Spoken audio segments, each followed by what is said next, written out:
அனைத்து உரிமை குரல் நண்பர்களுக்கும் வணக்கம். நடிகர் விஜய் அரசியலுக்கு வந்த பிறகு பல்வேறு இடங்களில் பார்த்தீங்கன்னா ரொம்பவே அதிக அளவில் விமர்சிக்கப்பட்டு வந்துட்டு இருக்காரு. இதற்கு என்ன காரணம் அப்படின்றத பற்றியும் சீமானவர்கள் பார்த்தீங்கன்னா விஜயை விமர்சிக்க வேண்டாம் அப்படின்னு சொல்லியிருப்பதை குறித்து இந்த வீடியோவில் பார்க்க போகிறோம். வாங்க பார்க்கலாம்.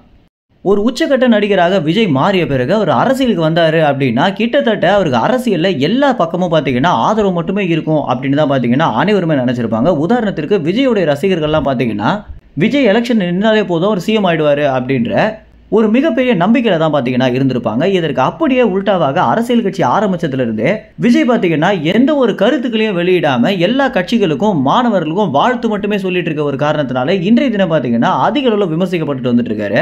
கட்சி துவங்கினது வெறும் வாழ்த்து சொல்லதானா அப்படின்னு உங்க கட்சியுடைய கொள்கைகள் பற்றி சொல்லுங்க அப்படின்னு விஜயுடைய ரசிகர்களே கேள்வி எழுப்பியிருக்கிறது.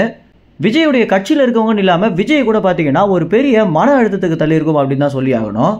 ஒரு அரசியல் கட்சியை துவங்கின பிறகு எல்லா பக்கமும் தன்னுடைய கருத்து தெரிவிக்கணும் அப்படின்ற காரணத்தினால விஜய் பார்த்தீங்கன்னா எல்லா விஷயங்களுக்குமே வாழ்த்துக்களை சொல்லிட்டு வந்துட்டு இருக்காரு. இதை வச்சே பார்த்தீங்கன்னா அவர் விமர்சிக்கப்படுவார் அப்படின்னு யாருமே எதிர்பார்த்திருக்க மாட்டாங்க.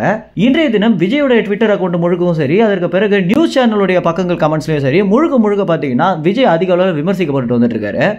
வாழ்த்து சொல்றதுக்கு நீங்க கட்சியை துவங்கியிருக்கவே வேண்டாம் அப்படின்னும், இதற்கு பேசாம நீங்க நடிகனாவே இருந்திருக்கலாம் அப்படின்னு விஜயோடைய ரசிகர்களே பார்த்தீங்கன்னா விஜயை அதிக அளவில் விமர்சிச்சுட்டு வந்துட்டு இருக்காங்க.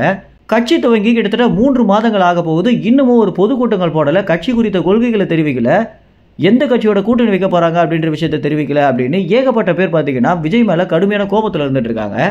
இதற்கு அவர் பேசாம படமே நடிச்சிட்டு இருக்கலாமே, எதனால அரசியல் கட்சியை துவங்கி இப்படி கம்முன்னு இருக்காரு அப்படின்னு விஜயுடைய அரசியல் கட்சியை இழுத்து மூடுற அளவுக்கு கூட பார்த்தீங்கன்னா ஒரு பெரிய விமர்சனம் வச்சுட்டு வந்துட்டு இருக்காங்க. இது குறித்து சீமானிடம் செய்தியாளர்கள் பார்த்தீங்கன்னா கேள்வி எழுப்பியிருந்தாங்க.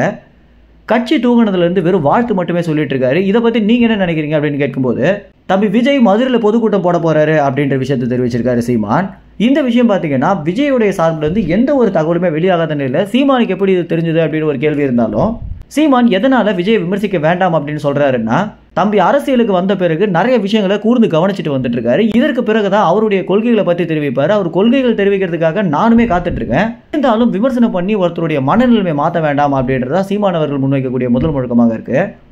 ஏன்னா நாம் தமிழர் கட்சி ஆரம்பிச்ச காலத்தில் இதை விட கடுமையான விமர்சனங்கள் வந்து என்ன பெரிய மன அழுத்தத்துக்கு தள்ளி இருக்கு. ஆனால் எல்லோருமே என்ன மாதிரியே நாம் தமிழர் கட்சியுடைய நிர்வாகிகள் மாதிரியும் அதை தாண்டி வெளியே வரணும்னு நினைக்க மாட்டாங்க.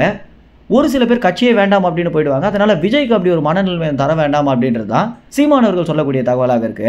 மேலும் இந்த ஒரு தகவல் குறித்து என்ன நினைக்கிறீங்க அப்படின்னும், மதுரையில் உண்மையிலேயே விஜயுடைய பொதுக்கூட்டம் நடக்க போதா அப்படின்ற உங்க கருத்துக்களை கமெண்ட்ஸ்ல தெரிவிங்க. நன்றி, வணக்கம்.